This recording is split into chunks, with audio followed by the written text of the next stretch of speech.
Alright, well, welcome to part 2 of the Living Portrait vlogs.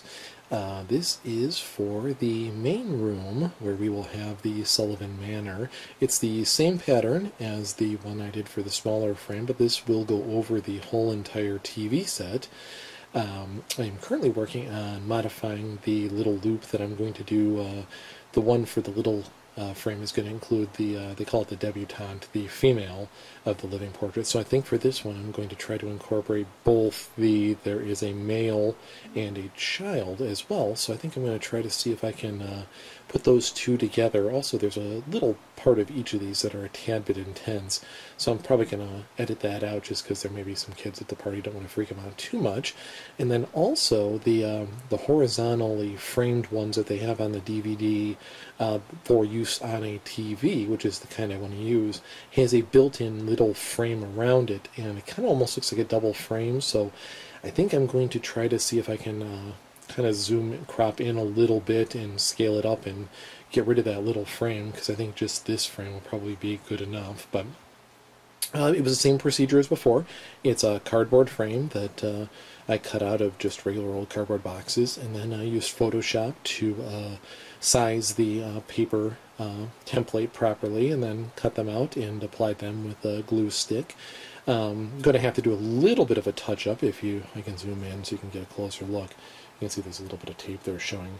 So there's like a little bit of edge work that I need to touch up. You can see some tape sticking on the side and a little bit of cardboard, and a couple seams that are starting to come up a little bit. It's been a little bit since I glued it. So I'll take a glue stick, I'll get some of those seams glued down a little bit better, take an X-Acto knife and try to cut the cardboard back a little bit in a few spots. But that gives you a general idea of what the frame will look like for a really kind of cheap project. Just basically the printer ribbon ink that it took to print out.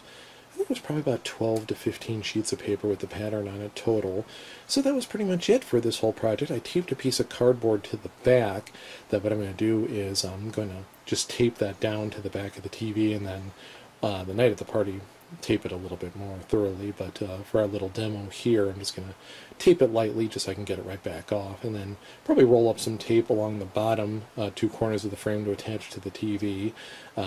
So we'll hang on one sec, and we'll try to see if we can attach it and give you a look at what it looks like with it on the TV. Hold on one sec. Alright, well, here is the frame on the TV on the wall.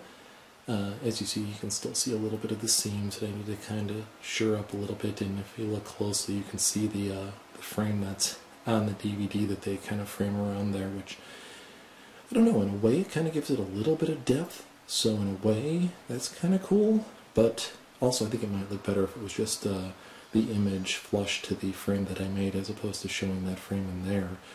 So this gives you an idea generally of what this is going to look like on the wall. I'll pan out a little bit so you can get an idea of that would be the overall size of the whole wall. So we'll have the scene setter behind the portrait. We'll have the other smaller living portrait on an easel in the room as well. So I think that should be a pretty cool touch. Needs a little touch up still, both flattening some of the paper on the frame as well as getting a little bit of the edges of the cardboard that are sticking out shored up. But overall, this gives you a general idea of what this is going to look like. Thanks for watching, and more of these will be coming up soon. Take care. Bye-bye.